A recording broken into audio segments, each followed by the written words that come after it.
तो क्या डिस्कस करेंगे आज? हम लोग डिस्कस करने वाले हैं लिमिटेशंस ऑफ ओम्स लॉ। चलिए हेडिंग डाल लेते हैं लिमिटेशंस,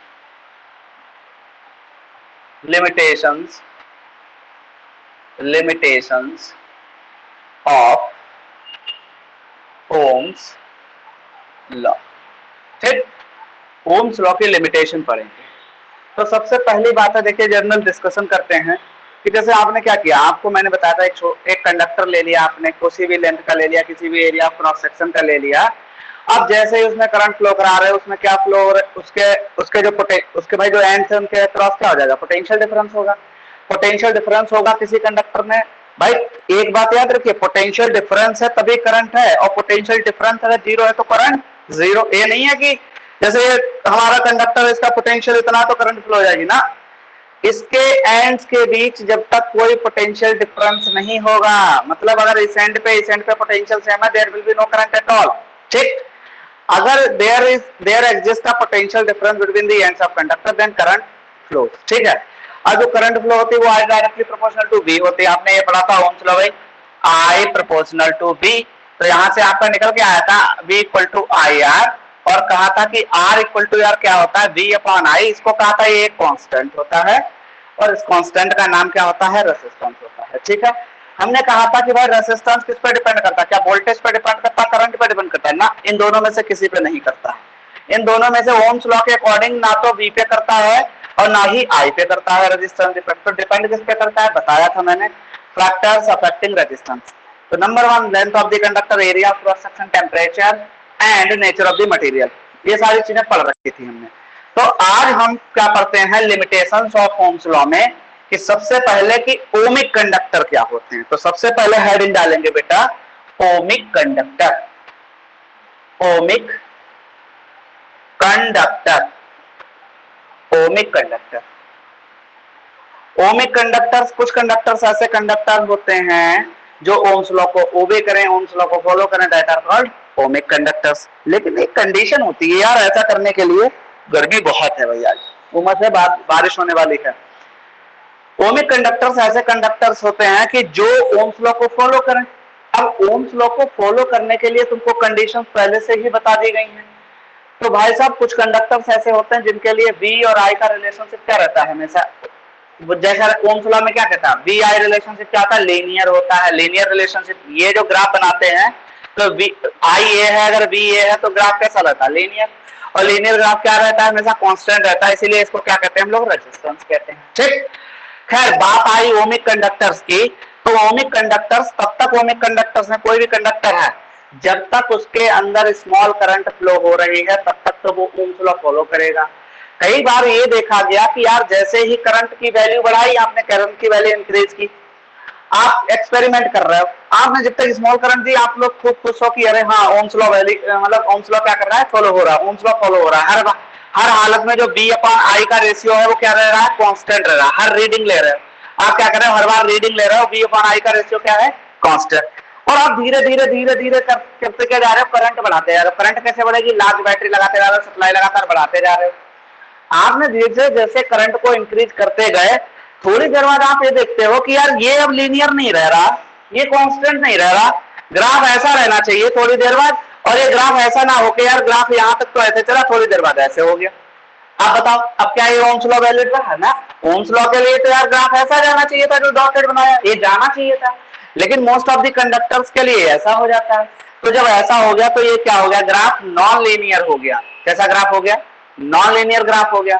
जब नॉन लीनियर ग्राफ हो गया तो इसी कंडक्टर को हम कहेंगे non ohmic conductor, because it doesn't follow Ohm's law. ठीक है, तो ऐसे कंडक्टर्स जो ओम्स लॉ का ओबे करें या ओम्स लॉ को फॉलो करें। अच्छा, ओम्स लॉ फॉलो करने का मतलब क्या है, जिनके लिए बेटा V अपॉन I का रेशियो क्या रहे, हर हालत में कांस्टेंट रहे। दूसरा बात, जो R आता है ये किन पे डिपेंड ना करे, ना ही इस पे डिपेंड करे ना ही इस पे डिपेंड करे, इन दोनों पे डिपेंड ना करे, तब ओम्स लॉ वैलिड है। और कहीं यार करंट पे रेजिस्टेंस डिपेंड करने लगा तो गड़बड़ हो गया। इस केस में यही है कि जैसे कोई भी कंडक्टर है, आपने करंट फ्लो कराई और जैसे ही उसको ज्यादा करंट दी तो वायर क्या हो जाता है, हीट हो जाता है। हाँ, अब हमने उस दिन आपको लेक्चर पढ़ाया था, आपको लेक्चर डिलीवर किया था कि भाई साहब टेम्परेचर बढ़ाने से किसी भी मेटल का, किसी भी कंडक्टर का रेजिस्टेंस क्या हो जाता है, बढ़ जाता है, क्योंकि उसकी रेजिस्टिविटी भी बढ़ जाती है।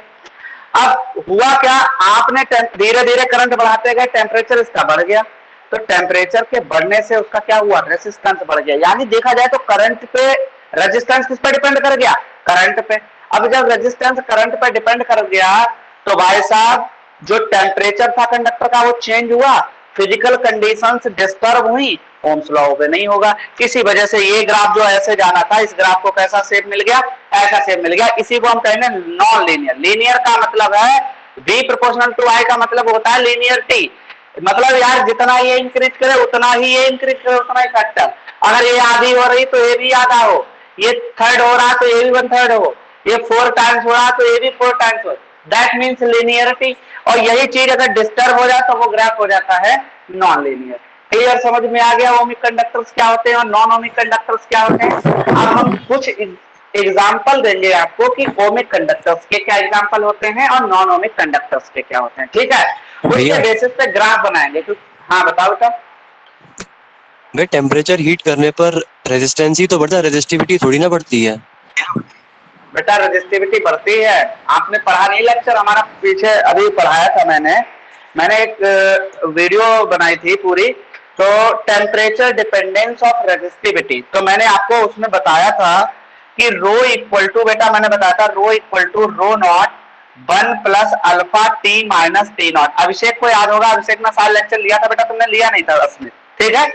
तो बेटा रेजिस्टिविटी ही टेम्परेचर पे डिपेंड करती है। मैंने आपको क्या पढ़ाया था शुरुआत में, जब मैंने फैक्टर्स अफेक्टिंग रेजिस्टेंस पढ़ाए थे, तो मैंने कहा था रेजिस्टेंस बेटा किन किन फैक्टर्स पे डिपेंड कर रहा है, R proportional to L, R inversely proportional to 1/a, और टेम्परेचर और नेचर ऑफ द मटेरियल, यही तो बताए थे, नेचर ऑफ द मटेरियल। लेकिन जब हमने रेजिस्टिविटी डिफाइन की थी तो हमने कहा था वो इन दोनों चीजों पे डिपेंड नहीं करती, बाकी चीजों पे डिपेंड करती है। तो रेजिस्टिविटी बेटा टेम्परेचर के बढ़ाने पर कंडक्टर्स के केस में हमेशा इंक्रीज होती है। In case of conductors resistivity increases in if temperature increases. ये चीज याद रखिए, ये फॉर्मूला मैंने कराया था अच्छे से, आप चाहो तो पीछे जाके कभी देख सकते हो उस लेक्चर को, ठीक है अश्मित। ठीक है भैया, क्लियर आया समझ में। और बेटा सेमी कंडक्टर और नॉन मेटल्स के केस में अलग होता है। सेमी कंडक्टर और नॉन मेटल्स के केस में जस्ट अपोजिट होता है। सेमी कंडक्टर को अगर आप गर्म कर रहे हो तो उसका कंडक्टिविटी बढ़ जाएगा, मतलब वो और कंडक्शन करने लगेगा। ऐसे इंसुलेटर को अगर गर्म कर रहे हो तो उसका भी कंडक्शन बढ़ जाएगा। लेकिन यार ये मेटल्स के केस में ऐसा होता है कि मेटल वैसे तो भैया कंडक्टर है, मेटल क्या है, कंडक्टर है, कंडक्टर। अब यार कंडक्टर को अगर तुम गर्म करने लगोगे तो वो इंसुलेटर बनने लगता है, उसकी रेजिस्टिविटी बढ़ने लगती है, कंडक्टिविटी कम होने लगती है, ठीक है। इस चीज को अच्छे से याद रखिए, इसीलिए ऐसा होता है, ठीक है। यहाँ क्या हुआ बेटा, रेजिस्टेंस बढ़ गया, रेजिस्टेंस बढ़ गया तो बेटा क्या होगा, कंडक्टर अच्छा होगा बुरा होगा, बेकार कंडक्टर है, बैड कंडक्टर है जिसका रेजिस्टेंस ज्यादा है। तो कंडक्टर वही अच्छा है जिसका रेजिस्टेंस जितना कम हो, रेजिस्टिविटी बहुत कम हो, ठीक है। तो ये यहाँ आर बढ़ गया तो ये बैड कंडक्टर हो गया, यानी भाई साहब ये ओम्स लॉ ने फॉलो नहीं किया, इसीलिए इस कंडक्टर का क्या नाम दे दिया गया, नॉन ओमिक कंडक्टर, ठीक है। तो ये था आपको एक्सप्लेनेशन बताने के लिए कि ओमिक कंडक्टर्स क्या होते हैं, नॉन ओमिक कंडक्टर्स क्या होते हैं। फिर से एक लाइन में, ohmic conductors are those conductor which obey Ohm's law and V I relationship is linear. अच्छा एक और बात होती है बेटा, एक बात क्या होती है ओमिक कंडक्टर्स के लिए कि ओमिक कंडक्टर्स का ग्राफ जो होगा हमेशा, जो वी-आई ग्राफ होगा बेटा, वी-आई ग्राफ होगा वो हमेशा बेटा ओरिजिन से पास होगा। ओरिजिन क्या होती है, अगर मान लो आप नेगेटिव डायरेक्शन में भी वोल्टेज को बढ़ा रहे हो तो करंट ऐसे बढ़ जाएगी, नेगेटिव में करंट चली जाएगी। भाई ये वोल्टेज है, ये माइनस का वोल्टेज है, इधर माइनस की करंट। तो ओम्स लॉ तभी अगर फॉलो कर रहा है कोई कंडक्टर तो भैया जितना पॉजिटिव एक्सिस में जाएगा वैसा ही same to same negative axis में जाएगा। तो ये हमारा हो गया ओम्स लॉ। तो ये कंडक्टर कैसा हो गया, यही कंडक्टर जो है वो ओमिक कंडक्टर कहलाता है। आई बात समझ में। दूसरी बात सबसे इंपॉर्टेंट चीज, इसके लिए बी आई रिलेशनशिप लीनियर है, मतलब बी डायरेक्टली प्रोपोर्शनल टू क्या है, आई है। दूसरी बी अपॉन आई का रेशियो क्या है, कांस्टेंट है। तो देखो प्रॉपर्टी हो गई ओमिक कंडक्टर के लिए, पहली property V I relationship is linear, दूसरा बी अपॉन आई का रेशियो कांस्टेंट, तीसरा बेटा क्या हो गया, जो ग्राफ होगा वो कहां से पास होगा, ओरिजिन से। बोलो आया समझ में, नहीं आया, समझ में आ रही चीजें। तो ये होते हैं ओमिक कंडक्टर्स। अभिषेक समझ में आ गया बेटा? Yes sir. आप बेटा डेफिनेशन लिखते रहो साथ साथ में हमारे, ठीक है। चलिए ज्यादा बड़ा नहीं लिखाएंगे, आप लोग लिखते रहे। The conductor which obey Ohm's law are called ohmic conductors. ohmic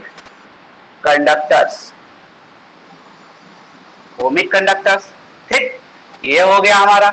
अब ओमिक कंडक्टर्स के लिए कंडीशंस क्या होनी चाहिए, तो कंडीशंस या प्रॉपर्टीज लिखते हैं, प्रॉपर्टीज ऑफ कैरेक्टरिस्टिक्स लिखते हैं, कैरेक्टरिस्टिक्स ऑफ ओमिक। बेटा क्वेश्चन आ जाता है बहुत, कंपटीशन में तो बहुत ही आता है यार, ओमिक कंडक्टर नॉन ओमिक का। तो कैरेक्टरिस्टिक्स ऑफ ओमिक कंडक्टर्स अब आपको याद रहेंगे, मैं शॉर्ट पॉइंट्स में लिखा दे रहा हूं, आपको बर्डन भी नहीं करना पड़ेगा कि यार सर ने थ्योरी लिखा दी, भैया ने थ्योरी लिखा दी, कोई टेंशन ही नहीं, पॉइंट्स में लिखा दे रहा हूं। पहली बात क्या होना चाहिए भाई, V I relationship is linear का मतलब क्या है भाई, that is I proportional to V, ठीक। दूसरा पॉइंट इसका, दूसरी characteristics, V upon I is always constant, ठीक, कांस्टेंट, क्लियर है। इसका मतलब लिख लेना, स्ट्रेट लाइन ग्राफ, एक और बात होती है लीनियर का, स्ट्रेट लाइन ग्राफ। अच्छा एक और प्रॉपर्टी लिखाते हैं भाई साहब, the VI graph always passes through origin, ठीक, passes through origin। चलिए, passes through, ऑलवेज मत देखो, लेकिन passes through origin, यार इतनी बहुत प्रॉपर्टी है, ठीक है। अब इसका जो है हम लोग डायग्राम बनाते हैं, एक जो है, चलो देखो अच्छा करके लिखा दिया बेटा, मैं यहाँ पे ग्राफ बना दूं, मैं बना दे रहा हूँ, ठीक है, एग्जाम्पल लिखे जा रहा हूँ। एक ले लिया प्योर मेटल का ग्राफ बना दिया, देखो कैसा बनेगा ग्राफ, प्योर मेटल का ग्राफ बना दिया, लिख लिया। कैमरा क्या हो गया बेटा, अभिषेक क्या कह रहे हो? मैं कह रहा हूँ लिख लिया मैंने, बाकी सब कुछ हटा दो बेटा, मैं तो फिर जैसे, चलो ठीक है बेटा, चलो तो मैं ग्राफ बना रहा हूं बेटा, देखो प्योर मेटल के लिए, अब ये ओमिक कंडक्टर का बता रहे हैं आपको, तो प्योर मेटल भी ओमिक कंडक्टर होता है, मैंने कितना बताया, लिमिटेड टेम्परेचर तक, लिमिटेड करंट के लिए, लिमिटेड करंट बोले तो अभिषेक स्मॉल करंट के लिए, ठीक है बेटा, प्योर मेटल। अब देखिए प्योर मेटल का ग्राफ, एक और बेटा प्रॉपर्टी लिखेंगे, if we reverse the polarity of battery, the direction of current reverses, ये चीज है। अगर देखो, अब बेटा इधर देखो, हमने V ले लिया बेटा, इधर I ले लिया, ऐसे करंट जा रही है, VI का ग्राफ ऐसा बन गया। अब बेटा जब तक प्लस में बढ़ाया तब I प्लस में रही, अब जैसे देखो बेटा हमने V किया नेगेटिव में, वैसे I बिल्कुल नेगेटिव में आ गई, तो समझ रहे हो बेटा, ये माइनस I, ये माइनस का V, और देखो ये है ओरिजिन हमारा, तो ये हो गया हमारा क्या, ये हो गया हमारा ओमिक कंडक्टर। बोलो आया समझ में? तो ये प्योर मेटल के लिए हो गया। एक और लिख लेंगे बेटा, अब देखो मैं बता रहा हूं, एक कौन सा लिखेंगे, कॉपर सल्फेट का सोल्यूशन ले लो, कॉपर सल्फेट का सोल्यूशन लिया, अब कॉपर सल्फेट में सोल्यूशन में बेटा कॉपर के इलेक्ट्रोड को ले लो, कॉपर के इलेक्ट्रोड को, अब कॉपर का इलेक्ट्रोड कैसा बिहेव करेगा ओमिक कंडक्टर्स के लिए, तो लिखेंगे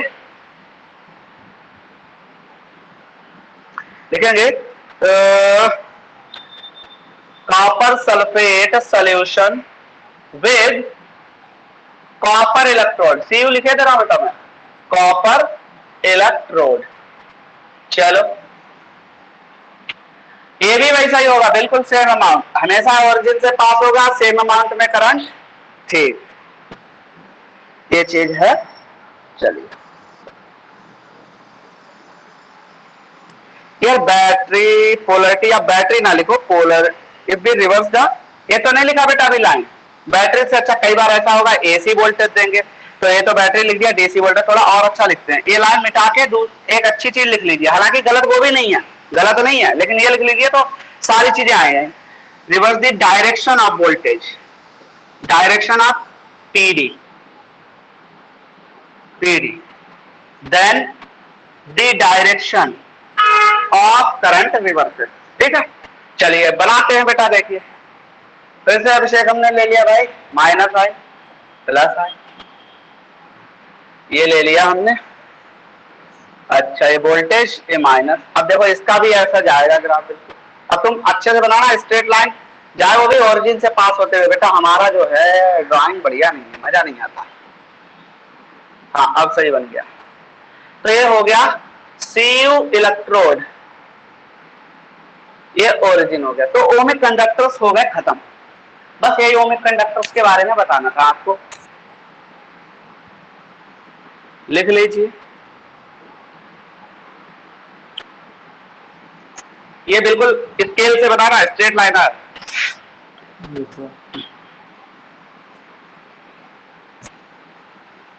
चलिए बना लिए ग्राफ बेटा। सेकंड वाला बना। अब हेडिंग डालेंगे, बना लो बना लो बना लो, नॉन ओमिक कंडक्टर बना लो, आराम से बनाओ, जल्दीबाजी किसी बात की नहीं। आराम से पढ़ोगे तभी चीजें समझ में आएंगी, जल्दीबाजी में कोई दिक्कत नहीं। आपको जब भी लगे कि हम फास्ट अगर हो रहे हैं थोड़ा सा, तो प्लीज बताइएगा जरूर, माइक इसीलिए ऑन रखवाते हैं।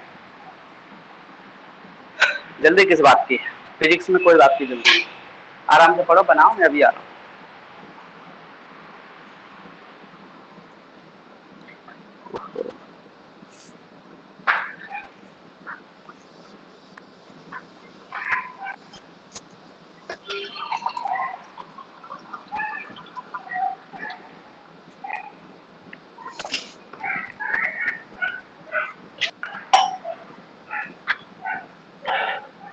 हो गया सर, हो गया, चलिए बहुत अच्छे। देखिए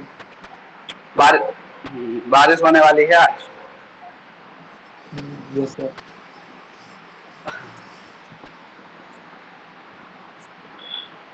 अभिषेक रिवीजन करते रहना, आप टेस्ट लेंगे थोड़े दिन बाद जब ऑफलाइन होगा, ठीक है? तो ये नहीं है कि तैयार नहीं किया सब। आ गया आंसर, अच्छा। अब हेडिंग डालते हैं नॉन ओमिक कंडक्टर्स। ये डेफिनेशन चाहो तो आप लिख भी सकते हो, नॉन ओमिक कंडक्टर्स, तो साथ साथ लिखते रहो, बताने की जरूरत है नहीं। क्या होते हैं non ohmic conductors? Non ohmic conductors are those conductor which do not follow Ohm's law. अब भैया ओम्स लॉ फॉलो नहीं कर रहे हैं, इसका मतलब वो क्या दिखा रहे हैं? पहली बात, V I relationship is not linear, ठीक। Resistance depends on the current as well as on voltage, यहाँ रेजिस्टेंस डिपेंड नहीं कर रहा था, तो भाई साहब बी अपॉन आई का रेशियो भी कांस्टेंट नहीं रहेगा, ठीक है? क्लियर है इतना? तीसरा मैंने कौन सी प्रॉपर्टी लिखाई थी? तीसरी प्रॉपर्टी मैंने लिखाई थी कि हाँ, अगर हम पोटेंशियल डिफरेंस की डायरेक्शन को रिवर्स करते हैं in case of ohmic conductor, तो वहां यार करंट भी वैसे रिवर्स हो जाती है। यहाँ ऐसा नहीं होगा, यहाँ कुछ कंडक्टर्स ऐसे हैं उनमें ऐसा होता ही नहीं है कि तुमने पता लगा अभी तुम्हारा ग्राफ ऐसा आ रहा है जब तक पॉजिटिव वोल्टेज दे रहे हो, और जैसे पता लगा थोड़ी देर बाद तुमने रिवर्स किया वोल्टेज, तो कहीं ऐसा ऐसा टेढ़ा मेढ़ा आ गया, तो ये ना, तो भैया ओम्स लॉ फॉलो नहीं किया। कायदे में अगर ओमिक कंडक्टर होता तो जैसा ये ग्राफ आया बिल्कुल ऐसा इधर आता।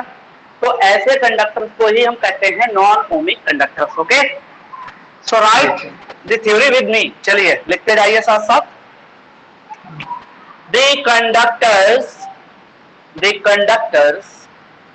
which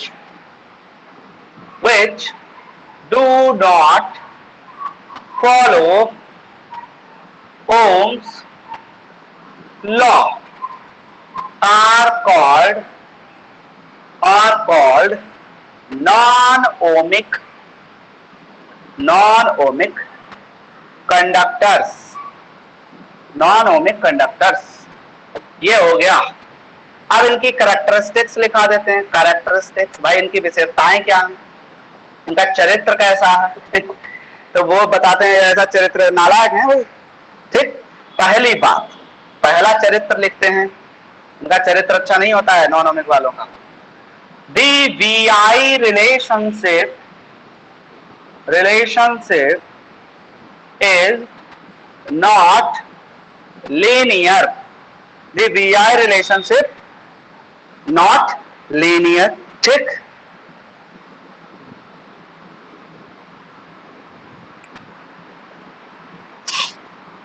दूसरा resistance R equal to B upon I is not constant. भैया इसमें रेसिस्टेंस नहीं कांस्टेंट, B अपॉन I के रेशियो को तो रेसिस्टेंस कहते हैं, तो B upon I ratio constant नहीं रहता, is not constant. rather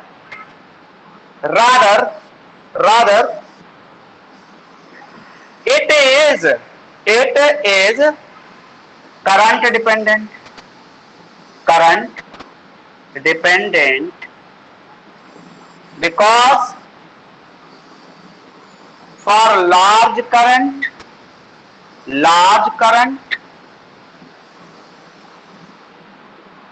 the conductor is heated and R increases. ठीक, ये इसलिए होता है. रेजिस्टेंस क्यों नहीं भाई, लार्ज करंट के लिए क्या होता है, कंडक्टर जो होता है हीट हो जाता है और आर क्या हो जाता है, इंक्रीज हो जाता है. ठीक, आप चाहो तो वैसे लाइन ना लिखो तो भी कोई फायदा नहीं है ऐसे. चलो करते हैं, चलिए चलो लिख लो, अच्छी लाइन है, कोई दिक्कत नहीं. अच्छा, दूसरा पॉइंट हो गया बेटा. तीसरा पॉइंट मैंने क्या लिखाया था, हाँ, एक तो ये हो गया, एक तो नॉन लीनियर हो गई. नॉट लीनियर या नॉन लीनियर बात एक ही है. ठीक है, चलो. अच्छा, एक क्या हो गया, ये तो हो गया भाई, हीटेड वाला हो गया, रेजिस्टेंस वाला हो गया, नॉन लीनियर हो गया. हाँ, ओरिजिन से पास नहीं होता. हाँ बिल्कुल बेटा. The VI graph does not passes through the origin. एक और प्रॉपर्टी अच्छी लिख लेते हैं, यूनिक नहीं होती भाई. ठीक है,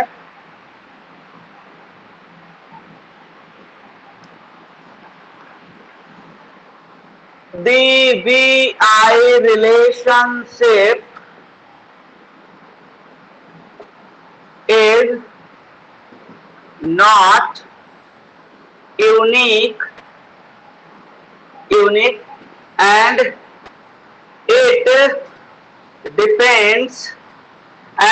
it depends on the sign of B. अच्छा अभिषेक, इसका मतलब क्या होता है, देखो बेटा मैंने ये लिखाया, ये वही लाइन है जो मैंने क्या लिखा था, मैंने कहा था अगर हम डायरेक्शन ऑफ वोल्टेज यानी पीडी की डायरेक्शन को रिवर्स करते हैं तो करंट की भी डायरेक्शन वैसे ही रिवर्स हो जाती है ओमिक कंडक्टर्स के लिए. वही चीज है, इसको वो लाइन में वही चीज बताई गई है. इन्होंने कहा है नॉन ओमिक कंडक्टर्स में ऐसा नहीं होता है.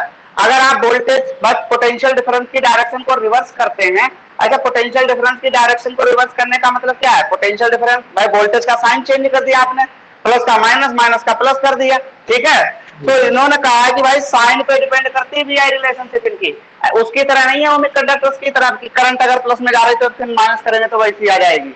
इनके में एक अलग केस है. तो नॉन ओमिक कंडक्टर्स के केस में जो VI रिलेशनशिप है वो यूनिक नहीं होती है और किस पे डिपेंड करती है, वोल्टेज के साइन पे डिपेंड करती है. मतलब अगर आप डायरेक्शन रिवर्स करेंगे तो जरूरी नहीं जैसा ग्राफ पॉजिटिव साइन के लिए प्राप्त हो रहा था आपको मिल रहा था वैसा ही एग्जैक्ट ग्राफ आपको नेगेटिव साइन के लिए मिले. ठीक है, तो इसीलिए यूनिक नहीं होती, ये नोट कर लीजिए. अब आपको एग्जांपल बताते हैं इसके बाद.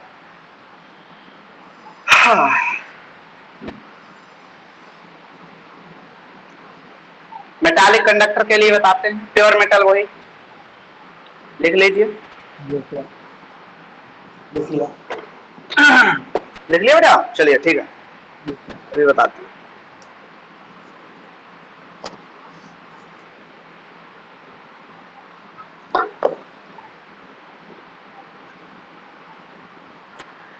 चलिए, नॉन ओमिक कंडक्टर्स की प्रॉपर्टीज आपको समझ में आ गई. अच्छा, नॉन ओमिक कंडक्टर से ही क्वेश्चन आता है एमसीक्यूज में ही है. एमसीक्यू का एक क्वेश्चन बहुत पूछा जाता है, अभी करवाने जा रहे हैं, वो बताएंगे, इस पर चाहे हाईलाइट कर लेना चाहे इंपॉर्टेंट लिख लेना, बढ़िया क्वेश्चन। चलिए तो एग्जांपल्स हो गए। पहला एग्जांपल मेटालिक कंडक्टर, हम प्योर मेटल लिख सकते हैं मेटालिक कंडक्टर। तो मेटालिक कंडक्टर में जब तक स्मॉल करंट रहेगी तब तक तो वो ओम्स लॉ फॉलो करेगा, और जैसे ही उस मेटालिक कंडक्टर में करंट वेरी लार्ज हो जाएगी तो उसका रेजिस्टेंस क्या हो जाएगा, इंक्रीज हो जाएगा, due to which Ohm's law is violated, Ohm's law का उल्लंघन हो जाएगा। तो यानी वो कंडक्टर फिर कैसा बन गया, नॉन ओमिक कंडक्टर। ओके, देखते हैं कैसे। Graphs are very very very important for 12th physics and 11th physics.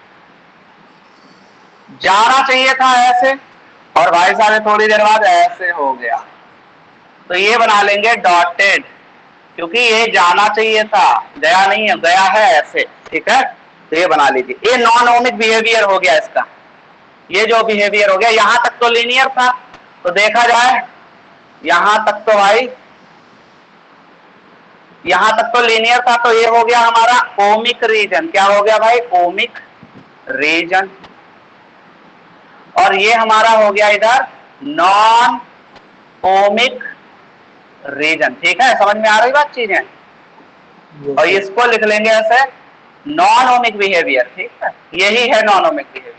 इधर तक, यहां तक तो ग्राफ स्ट्रेट लाइन था, यहां से मुड़ा तो इधर तक तो ओम्स लॉ भाई फॉलो हुआ, तो ये ओमिक रीजन हो गया, नॉन ओमिक रीजन।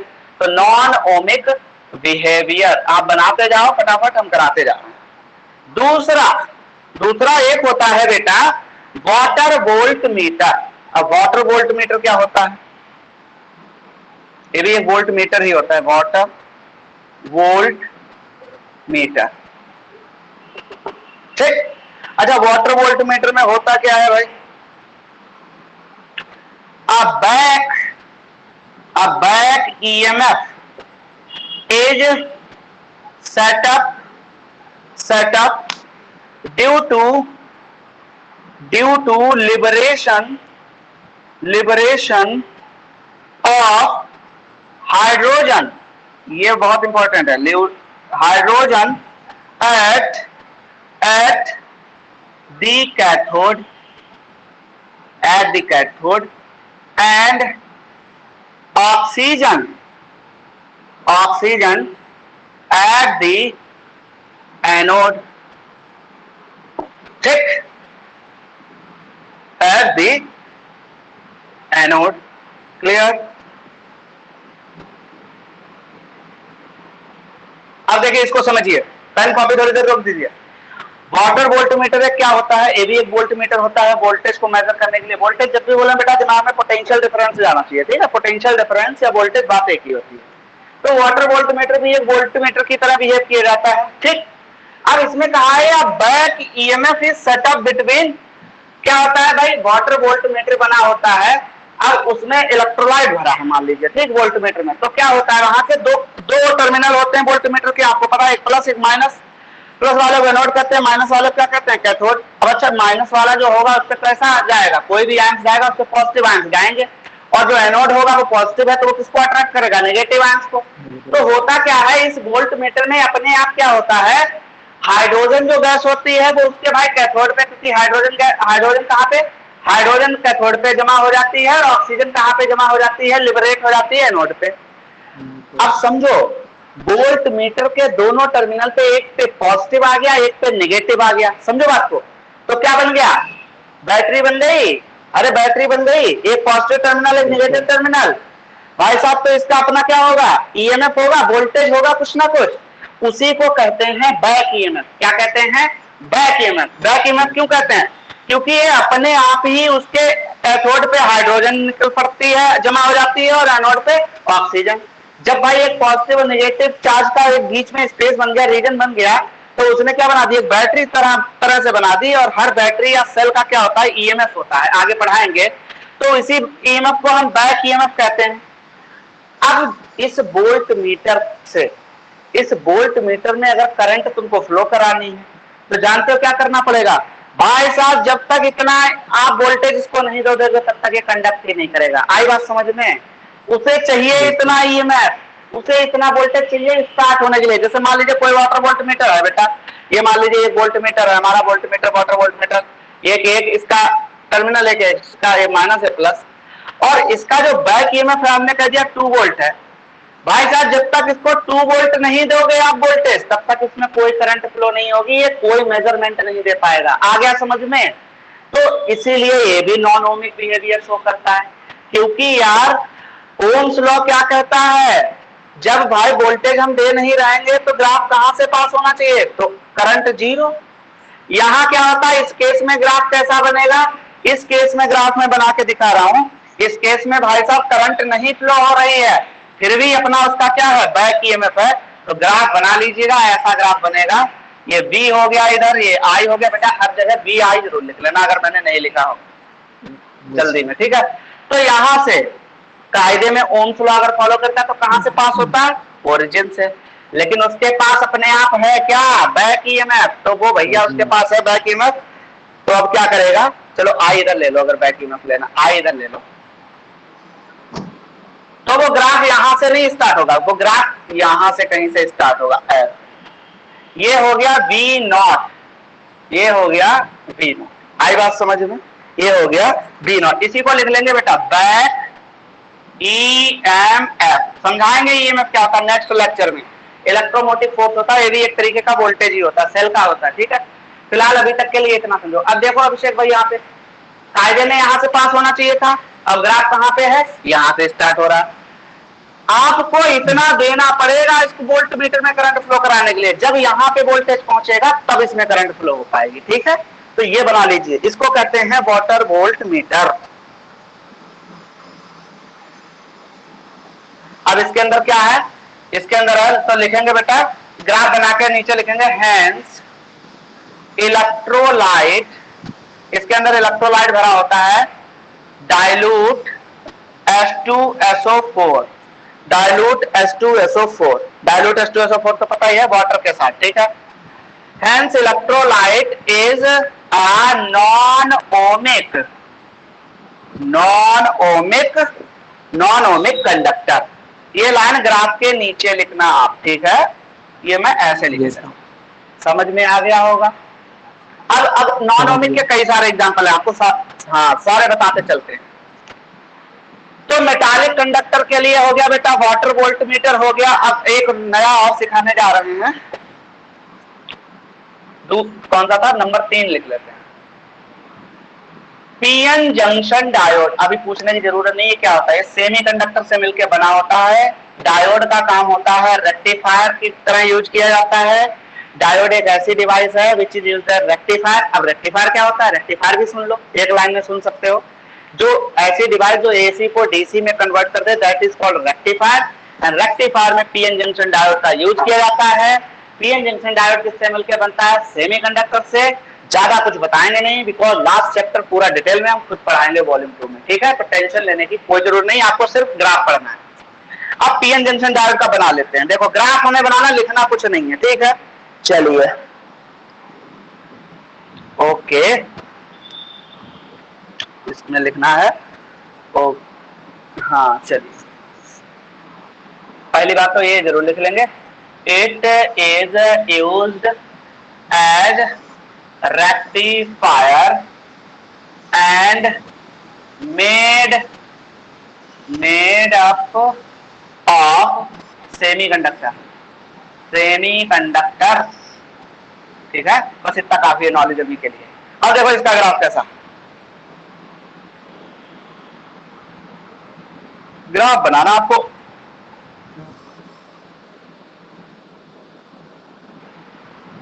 चलिए तो देखिए भाई साहब, ये वोल्टेज ओके ओके, ये माइनस वोल्ट भी है, ए प्लस की आई करंट हो गई और ये माइनस का आई हो गई, ओके। चलिए अब बेटा जैसे पीएन जंक्शन डायोड के लिए हमने वी आई ग्राफ खींचा था, तो हमें वी आई ग्राफ पॉजिटिव जब हमारा वोल्टेज था तो ऐसे मिला, ऐसे मिला पॉजिटिव रीजन में, ठीक। तब ग्राफ हमको ऐसे मिला। अब जैसे ही हमने भाई साहब, ये ओरिजिन है हमारा, जैसे ही हमने करंट क्या की, करंट हमने धीरे धीरे हमने जैसे ही वोल्टेज को क्या किया, निगेटिव किया। करंट यार काफी देर तक कांस्टेंट रही, फिर ग्राफ एकदम ऐसा हो गया, तो देखिए कैसा होगा।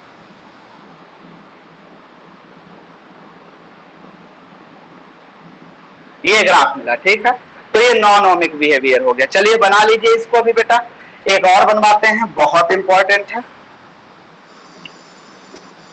अब ये जो बनवाने जा रहे हैं ये भी इंपॉर्टेंट है, एक तो ये भी इंपॉर्टेंट बहुत है, और अब जो बनवाने जा रहे हैं ये तो वेरी इंपॉर्टेंट है, बहुत बार बोर्ड में पूछा गया है। चलिए तो ये बना देता हूँ। गैलियम, हाँ बना लो, gallium arsenide, gallium arsenide, gallium arsenide.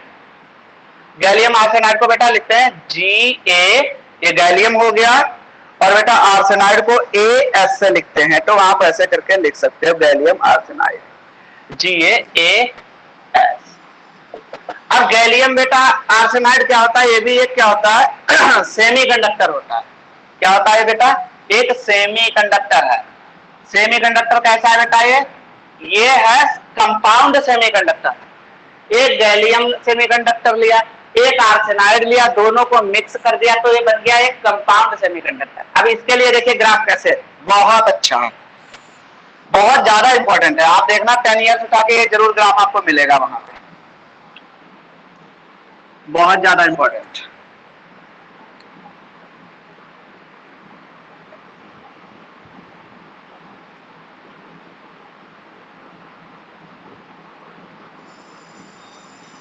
ये ग्राफ आपको बहुत मिलेगा, बहुत ज्यादा इंपॉर्टेंट है। इतना इंपॉर्टेंट ग्राफ अभी तक हमने इस चैप्टर में इससे ज्यादा इंपॉर्टेंट ग्राफ कोई नहीं देखा। अब देखो भाई अभिषेक, यहां तक तो लीनियर रहा ग्राफ, देखो यहां तक क्या रहा, लीनियर, तो ये हो गया हमारा लीनियर रीजन, यानी इसको हम कह सकते हैं लीनियर रीजन। क्या होता है, लीनियर को ही हम कहते हैं ये ओमिक रीजन।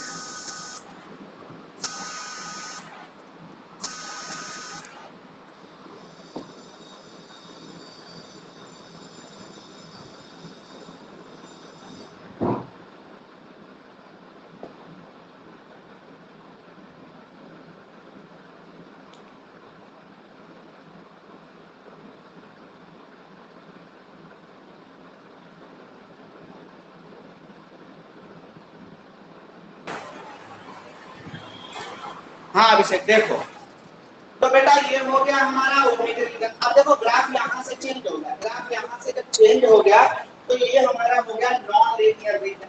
बहुत अच्छी बात है, यहाँ तक रहा। तो इस रीजन को हम क्या नाम देंगे, इस रीजन को, ये रीजन तो आपको पता चल गया, ये हो गया हमारा नॉन, वो इसलिए रहा हूं ताकि छोटा छोटा लिखा है दिख नहीं रहा, नॉन लीनियर रीजन। ठीक, यानी इसको हम क्या कह सकते हैं बेटा, नॉन ओमिक रीजन भी कह सकते हैं। अब देख लो, अब भाई साहब यहाँ पे ग्राफ फिर से उठना शुरू किया, तो यानी यहाँ से गिरना शुरू हुआ, यहाँ से उठना, तो गिरा कहां तक, यहाँ से लेके यहाँ तक। अब एक चीज देखो, आप ये चीज देखो, इधर करंट है मिली एम्पियर, अगर 9 मिली एम्पियर लिखा तो भी कोई बात नहीं, और इधर वोल्टेज है वोल्ट्स में। आप ये चीज देखो बेटा, वोल्टेज आप लगातार बढ़ाते जा रहे हैं और करंट यार क्या हो रहा है, घट रहा है। तो इसका मतलब क्या है, वोल्टेज बढ़ाने से तो करंट बढ़ना चाहिए, लेकिन यहाँ क्या हो रहा है, घट रहा। तो ये नेगेटिव रेजिस्टेंस रीजन हो गया। कैसा हो गया, नेगेटिव रेजिस्टेंस रीजन। आई बात समझ में, ये बहुत पूछा जाता है, मैं बना देता हूँ आपको, टेंशन मत लो। तो ऐसे यहाँ को ये ए डाल लिया, बी डाल लिया, सी डाल लिया, ये डी डाल लिया, ठीक। तो ये जो रीजन हो गया, ये हो गया नेगेटिव रेजिस्टेंस रीजन। बहुत बार पूछा गया है, ये बहुत इंपॉर्टेंट है, नेगेटिव रेजिस्टेंस। इस रीजन को ही नेगेटिव रेजिस्टेंस रीजन कहते हैं, क्योंकि यार वोल्टेज बढ़ने से करंट बढ़ना चाहिए, लेकिन यहाँ उल्टा हो रहा है, तो ये नेगेटिव रेजिस्टेंस रीजन रहा, पॉजिटिव रेजिस्टेंस रीजन नहीं रहा। ठीक है, आगे बात समझ में। Yes sir.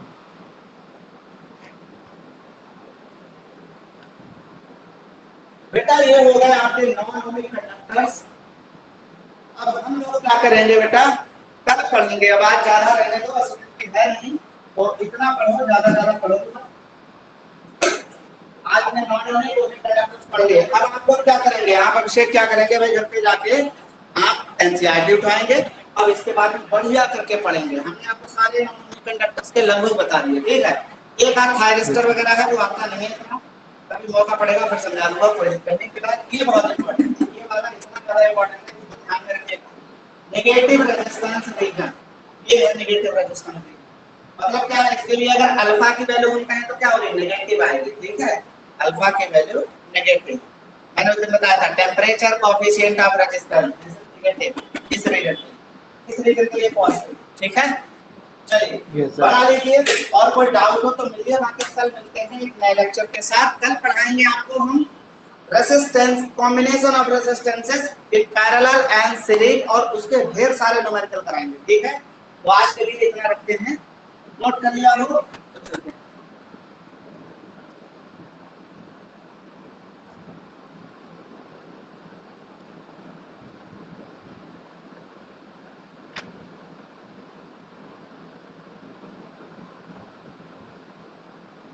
कर लिया बेटा अभिषेक? Yes, sir. चलिए बेटा स्क्रीनशॉट ले लो, मैं जा रहा हूँ, Yes, sir. ठीक है हो बेटा? गया, हो गया. Yes, sir.